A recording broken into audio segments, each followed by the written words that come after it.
Today we're getting into my top gear from 2023. This is going to make your trips a lot easier. It's also going to make a great gift for that outdoor person in your life. Stick around for number 10 because that is my MVP. Let's get into it. First up, the most important thing, shoes. Topo Ultra Adventure 3s.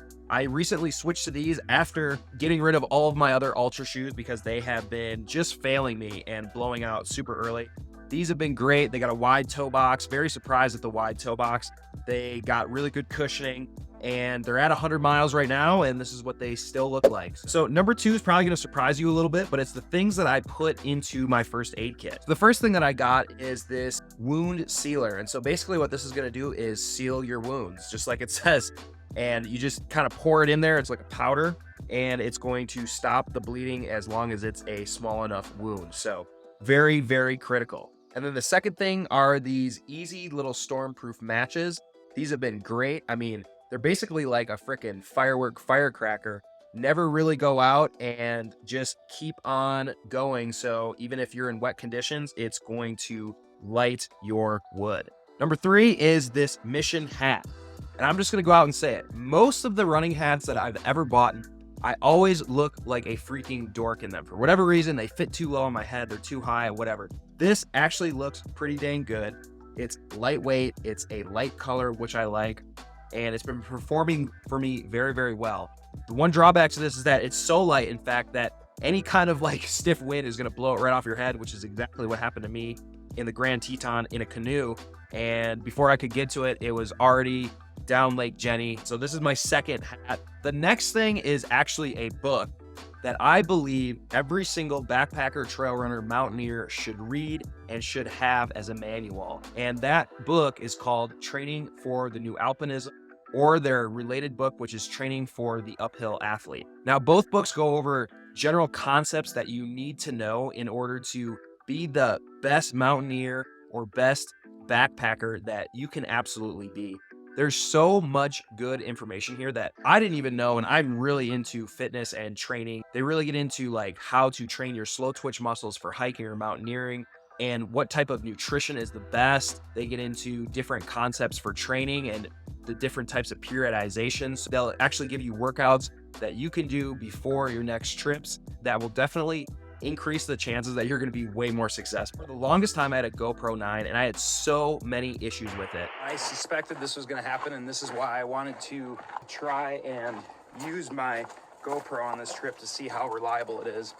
It's reading SD card error. The only thing you can do is reformat it. It means deleting all your media, which this has happened to me before. Finally, one day when I had to reformat my card again and the battery died within 10 seconds of me snowboarding down Mount Hood, I finally ended up selling it, and I got this earlier this year, and I have been loving it. Number 1, the battery life is insane compared to the GoPros. Even in cold conditions, you can get a full day out of one battery easily. The 360 angles on this are so amazing. You can do so much creative stuff with this. You can put it in the back of your backpack and extend this invisible selfie stick, which is the other thing. This invisible selfie stick will not appear on the video. So cool. So you can get different angles where you can put it in your backpack, you can put it on your head, and you don't have to worry about where it's angled. Oh, many times when I was using the GoPro 9, I would have to put the GoPro on my head and I would have to guess as to where the angle would be when the video actually showed up, and oftentimes it would just get it directly down at my feet or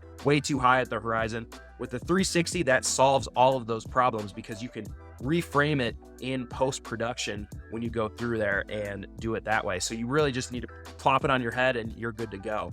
One more bonus thing is I would get this lens cap rather than putting some kind of film over the actual lens, because what I've found with the film over the lens is that especially in cold conditions, it will develop humidity or fog underneath it. You really can't get it out at all. And so what I do now is I just leave this on all the time, and then whenever I am filming, I'll just take it off. Voila, you're good to go. The next thing we have should be the official shoe of hiking and running Colorado 14ers, and that is the La Sportiva TX4 approach shoes.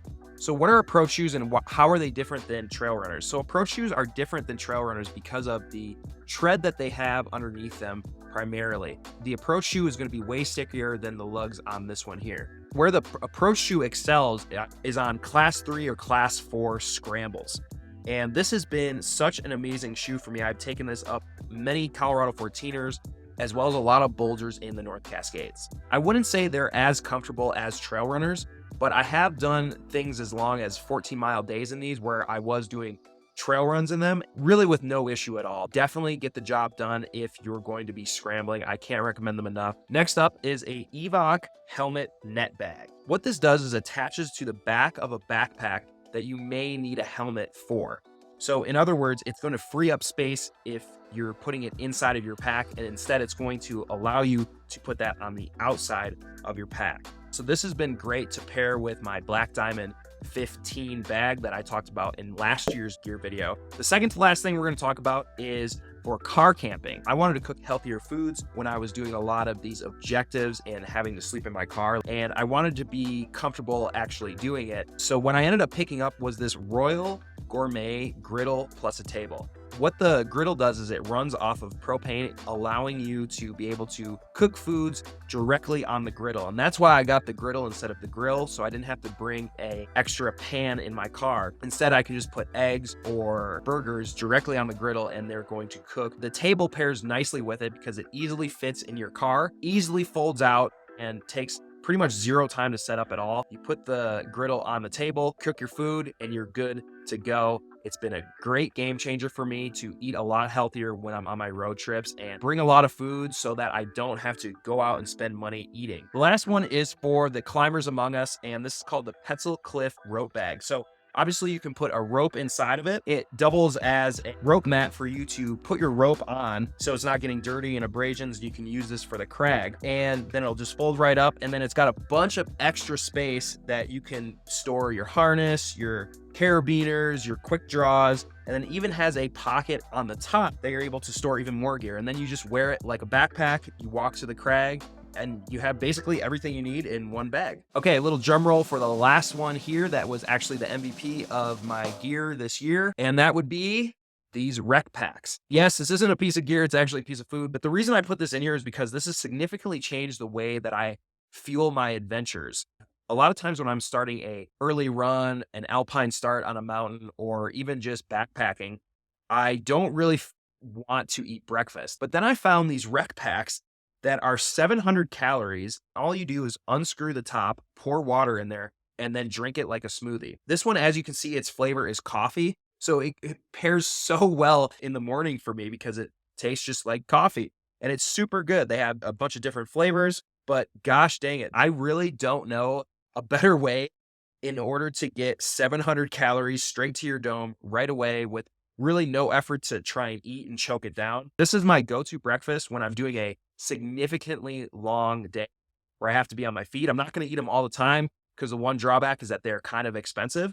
But for my rim to rim to rim run here coming up in a couple weeks, definitely going to be putting this down for breakfast and probably will be bringing it for lunch as well. Now, this is a pretty big ask, but 90% of the people that have watched my previous videos are actually not subscribed to my channel. So if you feel like this video deserves a subscribe, that would be absolutely awesome because my goal by mid 2024 is to get to 10,000 subscribers. So if you could help me out with that, I would really, really appreciate that. Here's a video I think you're going to like next.